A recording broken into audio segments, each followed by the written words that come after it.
Greetings, fellow humans. This is Gay Sarah K with Automachef. Now, this is a game that I have already played completely through.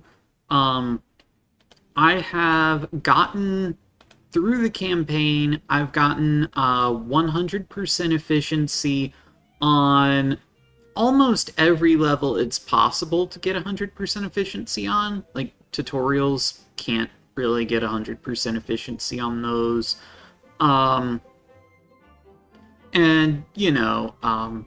but there are a few particularly challenging levels way at the end. And I've already gotten, like, all of these little challenges, deliver 50 meals, which is how you clear the level, keep electricity usage under 3,500 watt hours, which, I've done that for all of the levels, use fewer than however many ingredients, done that for all of the levels. But if you scroll down far enough, eventually you'll find, 3 levels, if memory serves correctly. Taste to Die For, maximum efficiency achieved 91%, Flatline 96%, and the very last one, the final course, 92%. Otherwise, I have 100% completed this game. Now, there are mods which primarily involve creating new food items and new, scenarios where you have to deal with these food items, new recipes for these food items, like steaks. These are, they don't exist in the base game. There are no steaks. Onions, in general, don't exist in the base game. There are sandwiches in the base game, but not this one. Or, not these sandwiches.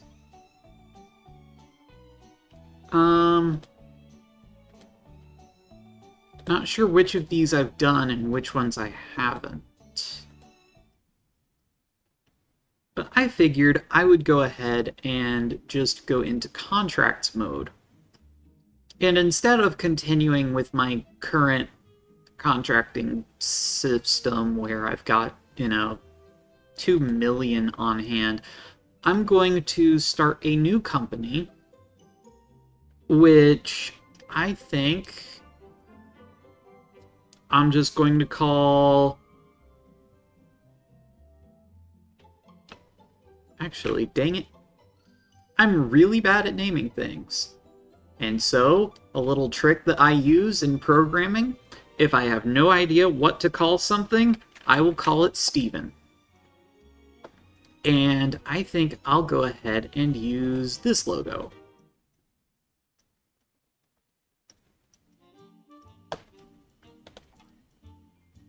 And so, these people are commissioning different kitchens that require different things.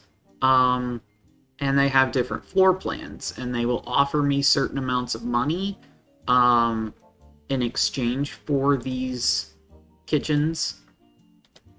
And they will give me, etc. If I get within a certain efficiency, I'll get some bonus money.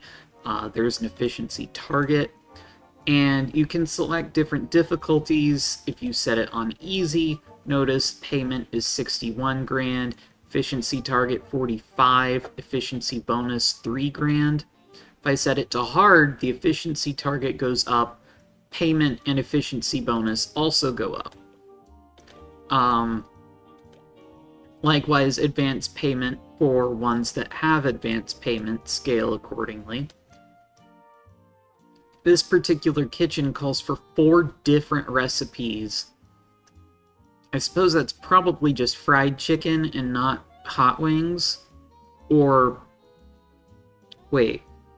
Memory serves correctly, there's some kind of weird paradoxical thing where hot wings might actually be easier to make. Regardless, I'm going to accept this contract on hard difficulty. That was not the one I meant to accept. I meant to accept this one. And I'll go ahead and accept this one on hard difficulty as well. This one for the feed bag should actually be pretty easy.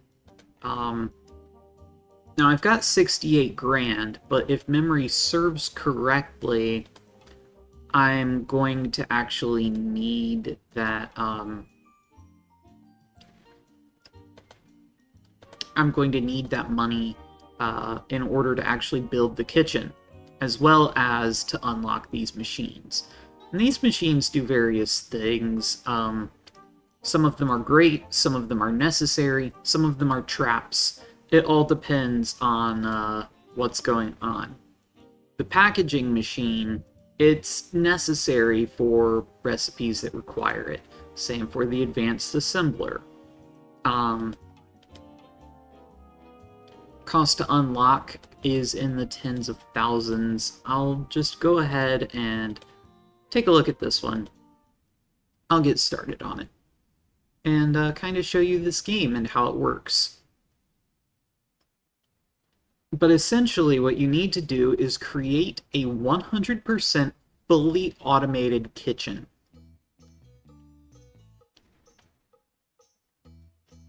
No staff, just robots working efficiently, making food. For humans, like you and I. And they have plain burger, plain hot dog.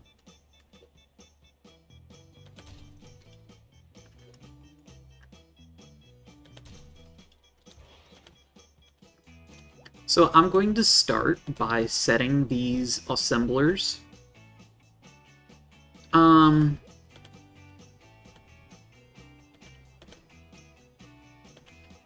Yep, pro tip. When a robotic arm moves, it uses a little bit less energy if it moves at an angle than it does if it moves in a straight line. So it's good to try to set up your assemblers and other things accordingly, so that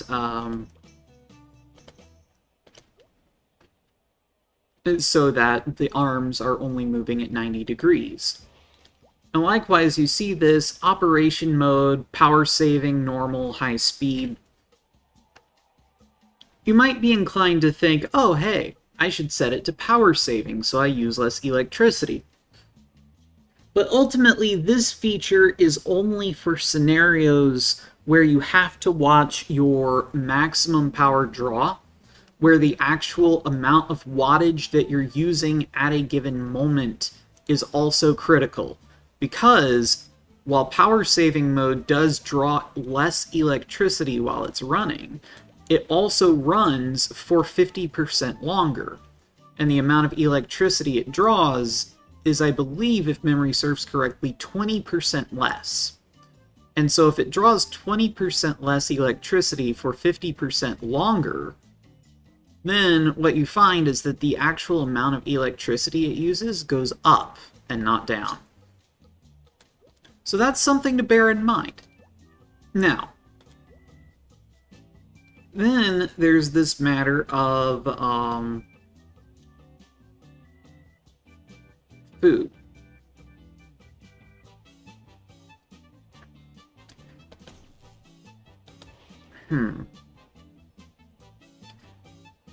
It's important to note, now, the electric grill is a different situation entirely. Because with the electric grill, it's very hard to automate it to the point where it stops and starts exactly when you put stuff on it. In addition to that, it can have up to 4 items on it at once. And so if you set it to power saving mode, yes, the cook time itself increases by 50%, and the amount of power that it draws is only 20% less, but you can have up to 4 items cooking on it at once. And so all of that stuff that I was saying about energy conservation, it just kind of goes right out the window. It's kind of interesting, but this ingredient filter will put cooked patties into this assembler that's set to make plain burgers. And this one will take cooked hot dogs and put it into the hot dog assembler. Now this arm will take plain burgers out of the assembler and put it onto this conveyor belt. This one will take plain hot dogs, put it onto that conveyor belt. So now what I need are a conveyor belt here, just as like a temporary little place. No, wait, not there. Because I need a robotic arm to take items off of the conveyor belt and put them onto the grill. I think there's a slight efficiency difference on which of these two orientations I use, but I do not remember which one's better.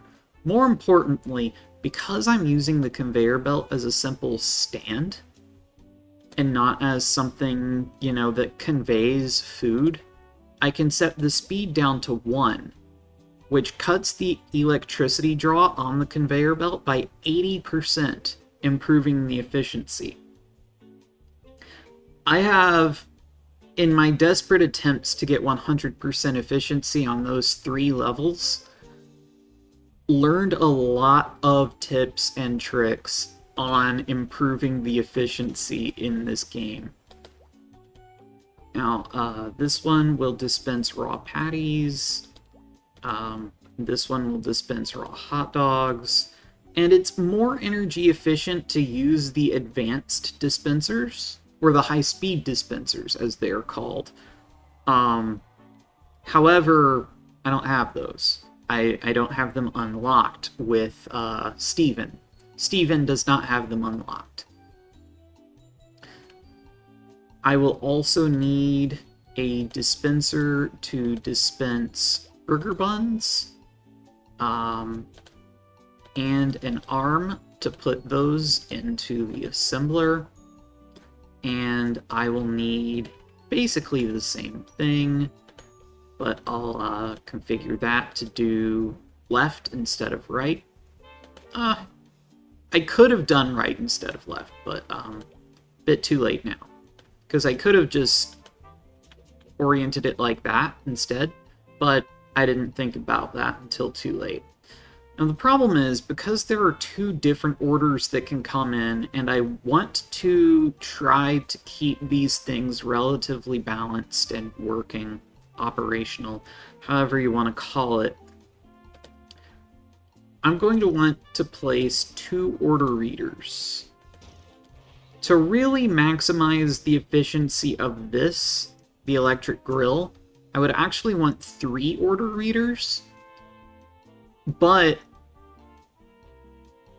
that is problematic, because the order reader itself also draws electricity. So there comes a point when adding more order readers does not help. There are computers that you can use that, computer is like a large 2x2 object, kind of like an assembler, and I could take a single computer, hook it up to this, and this, and it would only have the electrical draw of 2 order readers. But I don't have the computer unlocked yet either. Anyway, when an order for a plain burger comes in, I want to dispense 1 raw patty, and 1 burger bun. And when an order for a plain hot dog comes in, I want to dispense 1 raw hot dog and 1 hot dog bun. And I will just leave the electric grill running the entire time, because I don't currently have a way to regulate that more efficiently. Now, making this kitchen in a ridiculously small footprint like this, you see that actually I could, in fact, copy this kitchen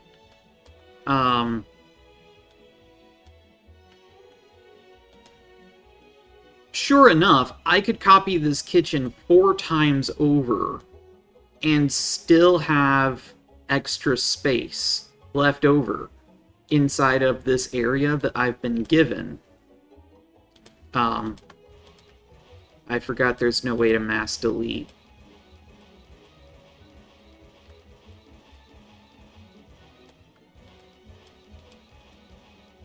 Poop.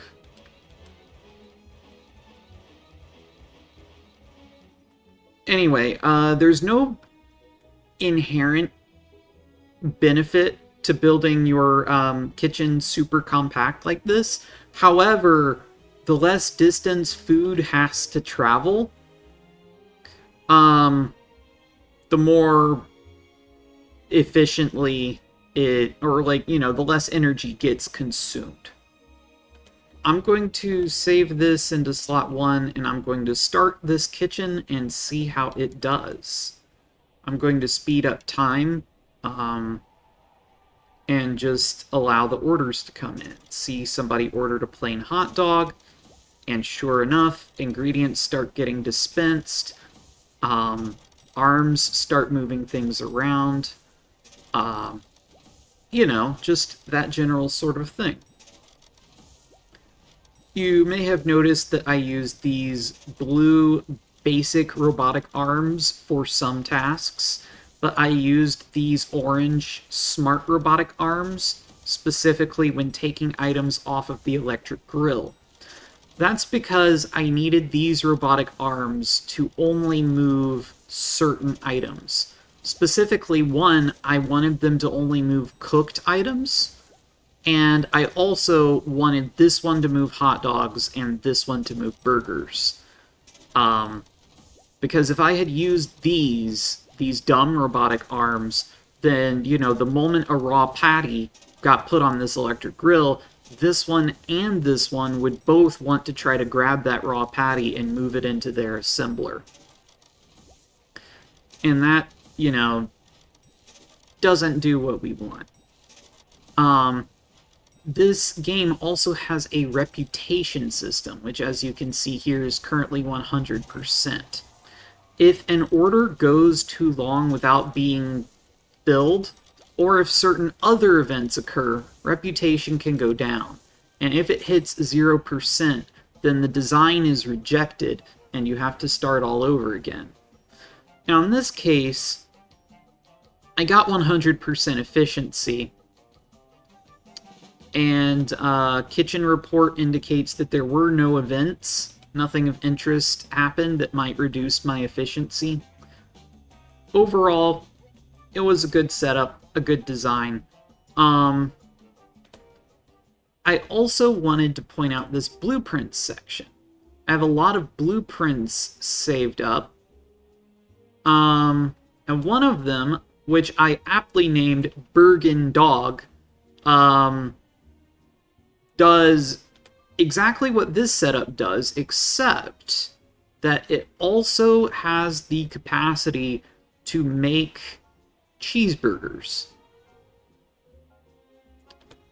And so that's it also has a weird little thing in it where if somebody orders a hot dog, then it kind of, it won't turn the grill on.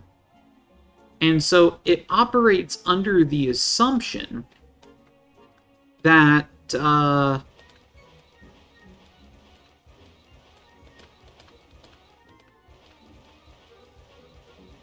it operates under certain assumptions about the orders that will come in. Basically, that if somebody orders a hot dog, somebody else will come along reasonably within the same time frame and order a burger. so that the grill will be on long enough to cook the hot dog.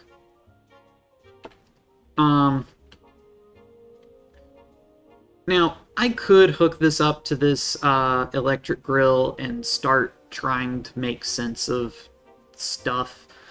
Try to, you know, cut down on the amount of time that the grill is on. Oh, you know what? I could also save a little bit by connecting one of these order readers to the conveyor belt. And just set it to, like, turn on for 1 second when there's a new order, which means that the conveyor belt will be off most of the time. And that will reduce the amount of electricity that this conveyor belt uses even further. But that's not really necessary. That's not necessary at all. However, when I went back, I can only submit this after the kitchen passes. There's this long period of time when the kitchen is running before orders come in. And this is primarily designed to cause inefficient kitchen designs to consume a lot of electricity before the day even starts. And that is one of the big reasons that you want an order reader or computer hooked up to a grill in order to try to reduce the amount of overall time that the grill spends on. Because grills consume a lot of electricity. There's also a conveyor grill, which works like a grill, kind of, except it also is a conveyor belt. It basically is a slow conveyor belt that cooks items that go over it. But that thing uses so much electricity. It is actually ridiculous how much electricity that thing uses. So if you want 100% energy efficiency, you almost certainly want to ensure that you do not have a conveyor grill. Because that thing it's awful. In terms of electricity consumption, it's truly awful. But that is the gist of how these levels work. And as you can see here, this effectively identical kitchen design, you could probably compare the actual watt hours that I have here to, you know, the watt hours that I had earlier in the video, and probably find that this one is slightly lower. Not necessarily, but it might be slightly lower, because I think that I added in that one extra thing that turned off that one conveyor belt. But that doesn't really matter. Another thing here is, because this is contract mode, I shouldn't actually even care about the efficiency that much. What I should really be trying to focus on is reducing the amount of money I'm spending. But here I'm spending 38.25 grand. And overall, my net result is that I gain almost 43 grand and 8 reputation from this particular submission to this client. So I'm making money, right? I'm rolling in the big cash money wad, you know. I'm having a good time here. Here I can go to my inbox, and here's a new contract from the feed bag, which is like the last one, except the kitchen is smaller, and it requires that I also make side salads and fries. So I might want to avoid that one for right now. You may have also noticed that in the blueprint section that I showed earlier, a lot of the blueprints were grayed out. And the reason why is because they used machines that Steven has not unlocked. Now, this is the conveyor grill. which draws 6,000 watts of power.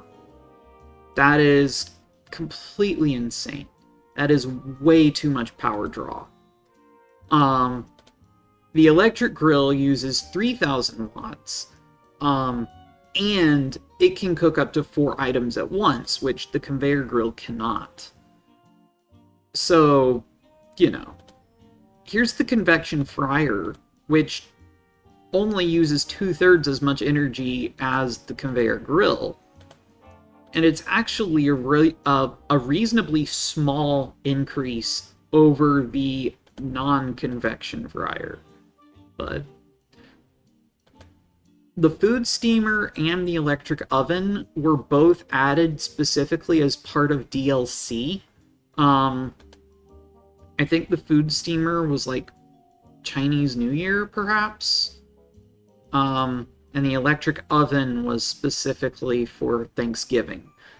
And so, in contract mode, you will never need either of these.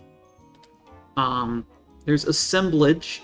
If you want fries, you will need a packaging machine.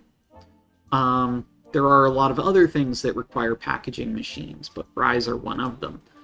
And there's the advanced assembler, which the main thing that you need to know about this is, despite the increased power usage, it runs faster, and therefore I think it is either more energy efficient or just as energy efficient as the basic assembler, but it's also able to assemble things that require liquid ingredients, like hot wings require hot sauce.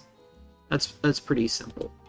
But I don't have any liquid stuff currently unlocked. I don't even have storage tanks, much less pumps.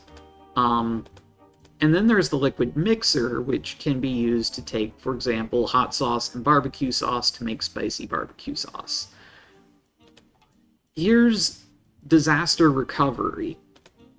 The sprinkler and the firefighter robotic arm are both used to fight fires, but the best way to fight fires is to just not have them in the first place.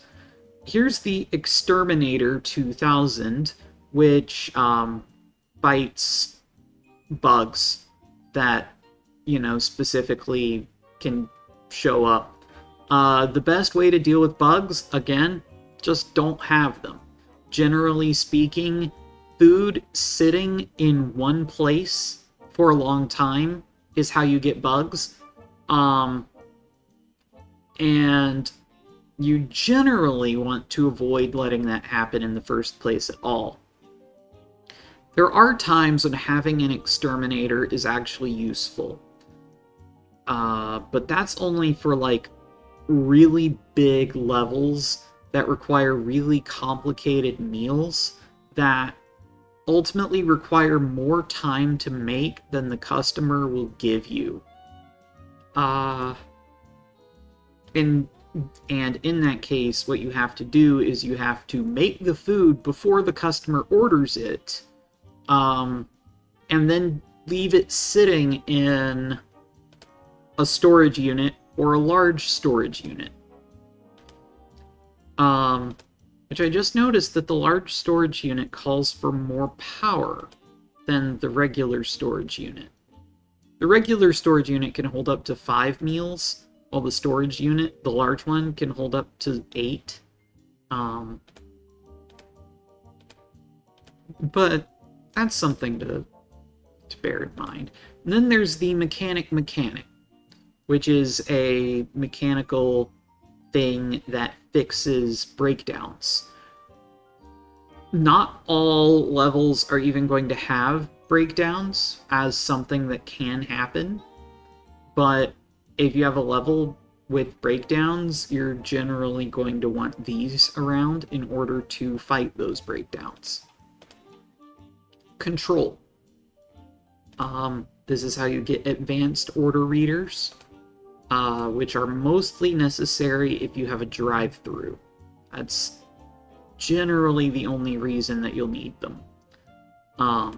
There's the AC-16 computer, which You have to program it yourself, but it can regulate when things are on and off. AC32, like the AC16, but a little bit better in some ways. It costs more, but it has the same power draw. There's the counting machine, which can be useful. And then there's the repeater, which can be very useful. But even then, all of these machines do have electrical draw. They do require power to operate. So that's something to bear in mind if you're interested in maximizing your efficiency. But overall, I think the only thing that I really need, or even really want right now, is probably the high-speed dispenser, and maybe the long robotic arm. So I'll go ahead and purchase those. And then I'll go here, because this is, you know, also going to be a very simple kitchen layout. Now, because this is specifically cheeseburgers and fries, chances are very good that I already have a, 1 or 2 blueprints that can handle this.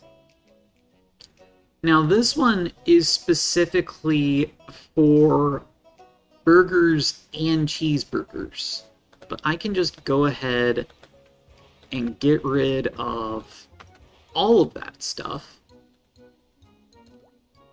This one calls for cheeseburger, that one calls for cheeseburger, but this one is connected to a food processor and a smart robotic arm. I can definitely get rid of that. That's connected to a raw patty and an electric grill.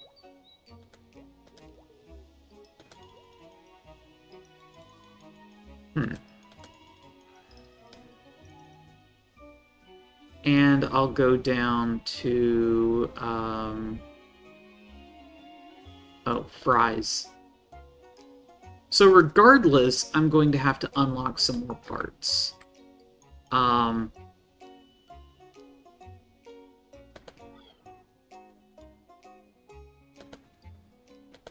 go ahead and save this layout. Oh. And then I have to go back to this menu, where I can go into machines, and I can purchase this thing, which the packaging machine is required to make fries. It basically is the thing that makes the little cardboard thing that the fries come in, and then puts the fries in the cardboard thing. Not really sure it's cardboard. Maybe it's cardstock. It's like the thick, you know, kind of waxy papery stuff. And the other thing that I wanted...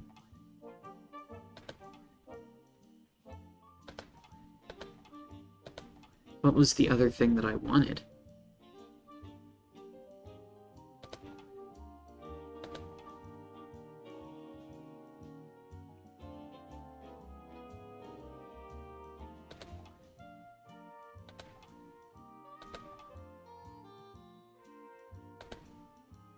I think it was the repeater.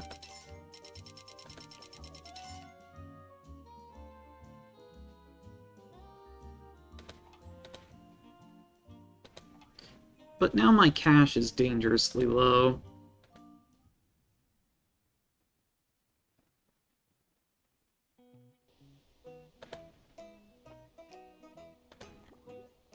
Now I can load this up.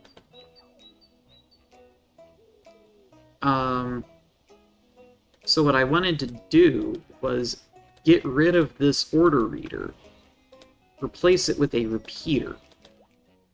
I'll turn that off. I'll connect to the repeater on when order is pending. Then I can connect that to the food processor and the electric grill, which both say on when input is on. I'll also connect it to this conveyor belt and that conveyor belt. Oh, right. That particular conveyor belt is part of the kitchen, and you're not actually allowed to do that. I'll go over to blueprints, grab my fries blueprint, and there's no way to actually fit this into my kitchen. Wait, well, okay, I can do that.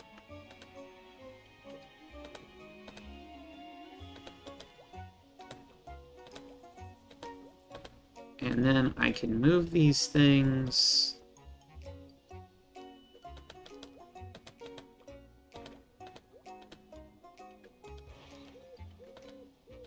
Like that. And that should be all I need. Because this will regulate all of this stuff, so the fryer is only on, and the packaging machine. The fryer, the packaging machine, and the food processor are only on while the order for fries is pending. And likewise, when somebody orders fries, 1 potato is dispensed. This grill, and this food processor, and this conveyor belt are only on when somebody has ordered a cheeseburger. Here, a particular contract objective is to deliver 17 dishes during rush hour.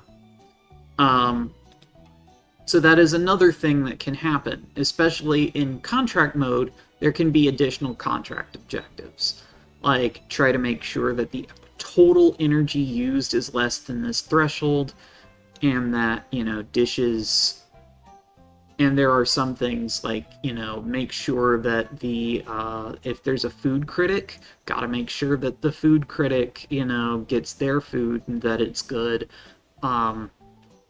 or that, you know, deliver a certain number of dishes during rush hour, or what have you. But this one should be good. Oh. Dang it. Oh, wait. I can definitely turn off the regulation on the smart robotic arm, and then perform that action once on new order. Definitely overwrite that save.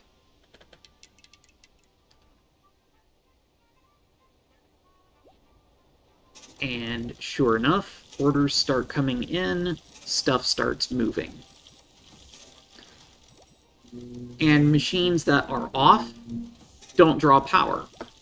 But repeaters and order readers, they're always on. You can't actually shut them off. So that's annoying, but that is something that has to be considered.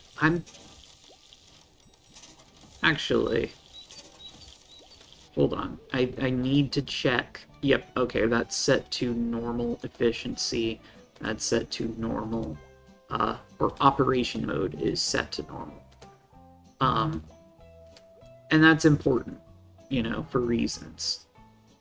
Now, one thing that can be a problem sometimes is the fact that this potato dispenser has 6 seconds between each, or 5 seconds between each dispensing, but the Frymatic will require 6 seconds to actually fry the potato, or fry the wedges, actually.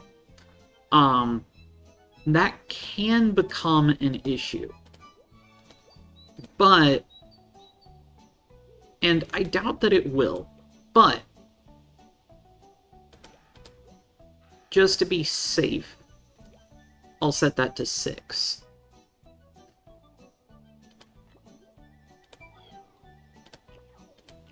And then I will start this all over again, because I had to check the efficiency level. Have to start over, all over again.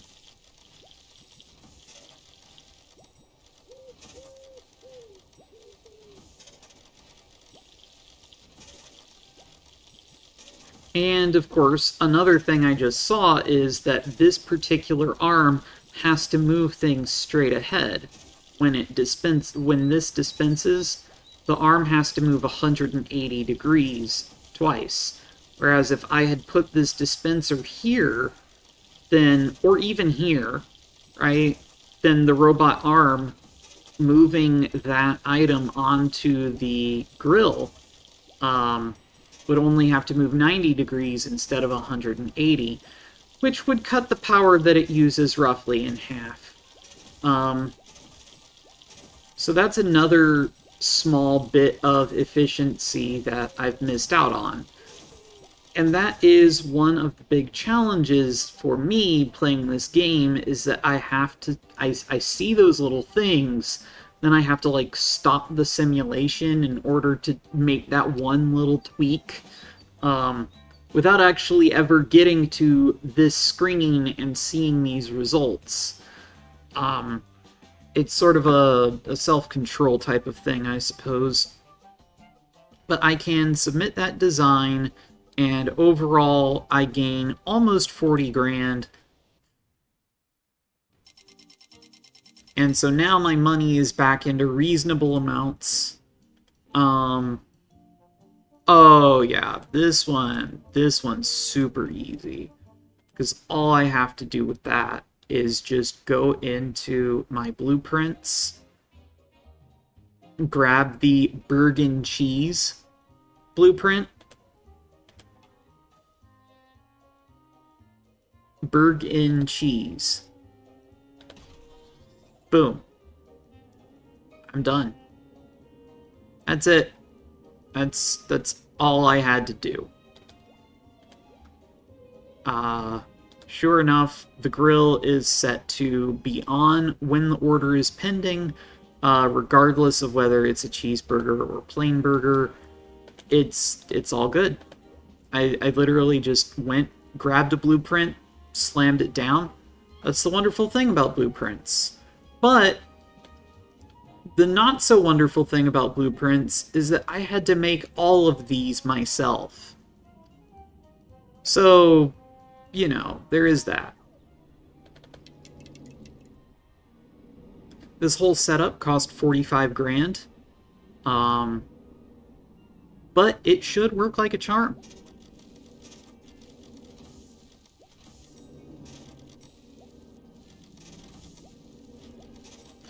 If you want 100% efficiency, often what you'll want to do is you will want to cut down on things that consume power even when not in use.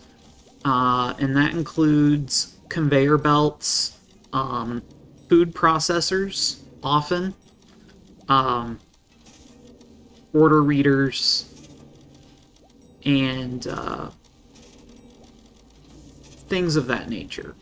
The grill is another fine example, but there are ways, like with the food processors and the grill, and to a lesser extent the conveyor belts, there are ways to reduce the amount of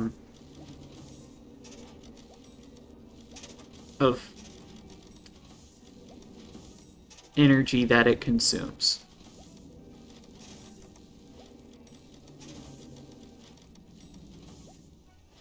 And here in this blueprint, we do see that this particular order reader and this one are hooked up to these smart arms saying, hey, when a new order comes in, only act once.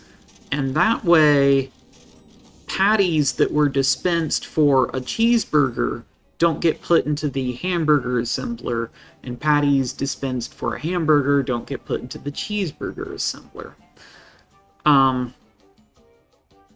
That's just a little bit of annoyance that exists. You can't have an assembler that's set to more than one recipe, even if it's something as simple as it's literally a hamburger but put cheese on it, or it's literally a cheeseburger but don't put cheese on it. No, you need two assemblers for that. I'll just go ahead and submit that design to the client, pocket 40 grand, and be on my way.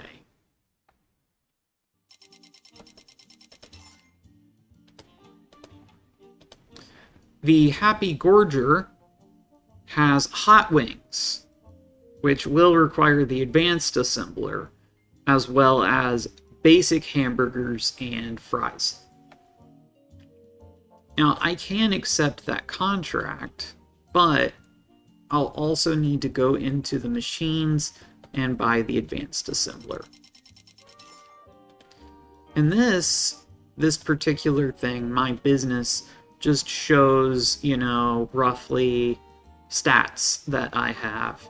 I've completed 3 contracts, 3 of them at hard difficulty. I've not forfeited any contracts. I've already made 122.5 grand. I've unlocked 15 machines, caused 0 disasters, average kitchen efficiency is 100%, and my favorite client thus far has been the feed bag. As my reputation goes up, I will unlock more and more clients. And the different clients have different requirements, or different clients will be more inclined to make different food. Like the salad bowl, as the name suggests, they have a lot of salads. You're not really going to get salads from Heartburns or the feed bag. That's not really a thing. But yeah. That is the general gist of how a seasoned veteran such as myself plays Automachef. If you enjoyed the video and want to see more content like this, then like, subscribe, comment, all that jazz. If you didn't enjoy the video, like anyway, I could use the publicity. And as always, take care, and I will see you next time.